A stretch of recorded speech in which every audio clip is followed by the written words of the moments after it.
Imagine you're walking down the street and a digital billboard suddenly shows images of you in a compromising position or a scenario you wouldn't like to be seeing broadcast in public. It looks realistic, it can convince your parents, your friends, your colleagues, but it's not you, it's entirely fake. It's being created by artificial intelligence known as deepfakes.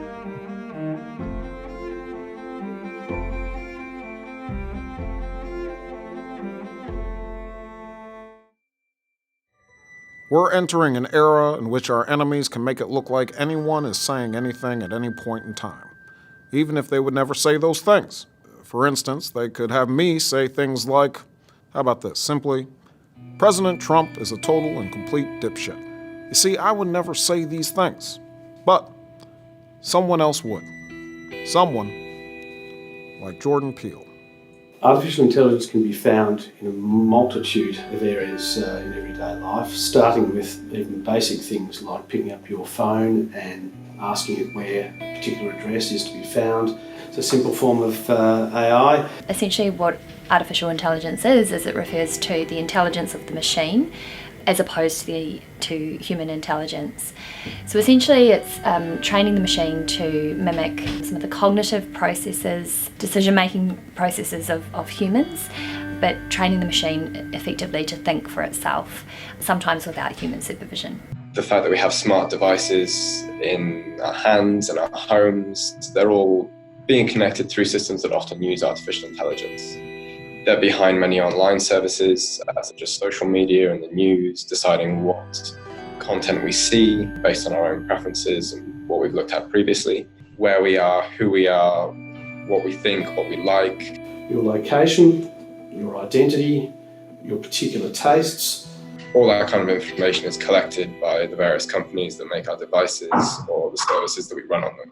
We see that in our smartphone technology when we ask the virtual assistant that's attached to our phone, like Siri or Alexa, we ask them questions about what the weather's doing today, we ask them to do a currency conversion, we ask them to send a text message to one of our contacts.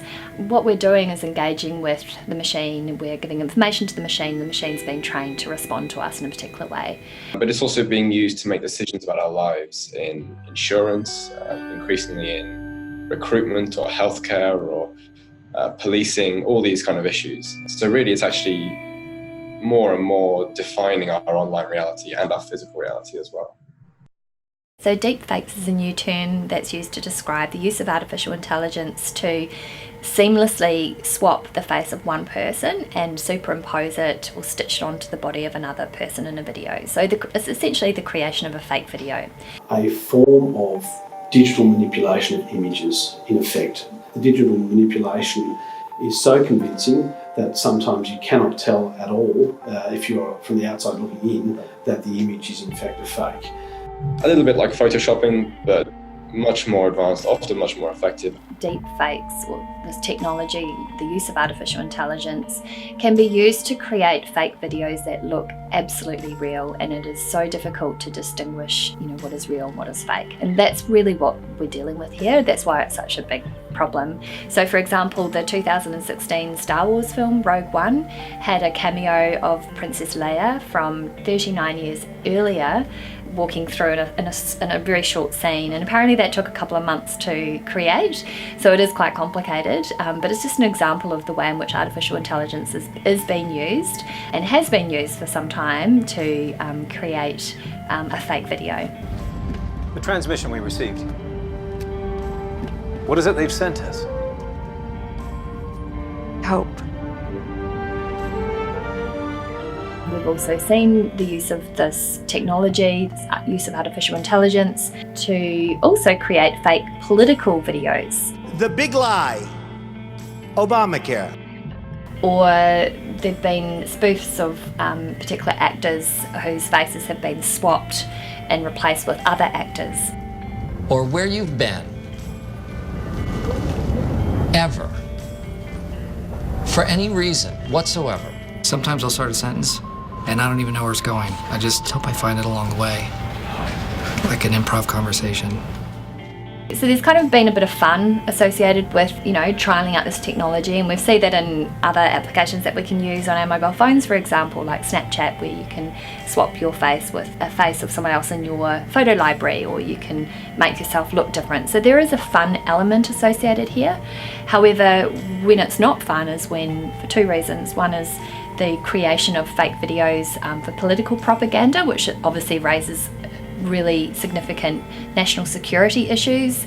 Really what it was used in relation to at this particular point in time was to create fake pornographic videos. There was the adult film company called Naughty America that allows users to pay money for a service so that they can actually alter a pornographic video. They can put their own selves in a pornographic video. This obviously does raise significant concerns for how this technology will be used in terms of shaming and humiliating and embarrassing. Currently, deepfakes are only usable by people with quite a lot of technical knowledge, but the tools are getting easier. One of the main barriers to making a deepfake is having enough images of someone. But if someone has access to maybe your social media and then these increasingly accessible tools, it's only a matter of time before anyone can create a deepfake of you.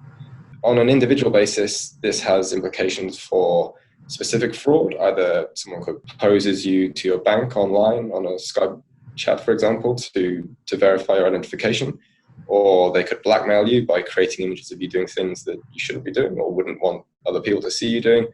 Or it can be used for things like revenge porn, but without even you being involved in the first place. The personal risk is quite high for individual victims. But in terms of society as a whole, and this is applied to our politicians, our celebrities, people, news reporters, people that we trust, it won't necessarily undermine the truth that we see online, because everything is always an agreed reality, a consensus reality that we sort of trust in. And it's that trust that is at risk. If absolutely everything online, no matter how convincing, even HD video, if that could be a fake, then what's the point in believing anything online? This is going to undermine a lot of our systems, a lot of the way we receive information. The issue with deepfakes and with digital manipulation is, in an evidentiary sense, it may be more and more difficult to distinguish between fact and fiction. And the way our AI can be applied, potentially, is that it can cover a person's tracks and their digital fingerprints in the sense of preventing law enforcement agencies, or indeed the media, or even the general public, from readily ascertaining whether something is true or false. And for that reason, it's adding an impost to society in the sense of preventing people from having access to the facts. One of the difficulties we're seeing with digital technologies, but also with any form of undesirable footage that's put up on the internet, is once it's out there, it's very difficult to actually take it back inside the box and lock it away. So from the point of view of effective control and effective prevention, these technologies actually make it somewhat more difficult to do that in a timely fashion, but there may be, in years to come, applications of AI that enable both the detection and the removal to occur almost instantaneously.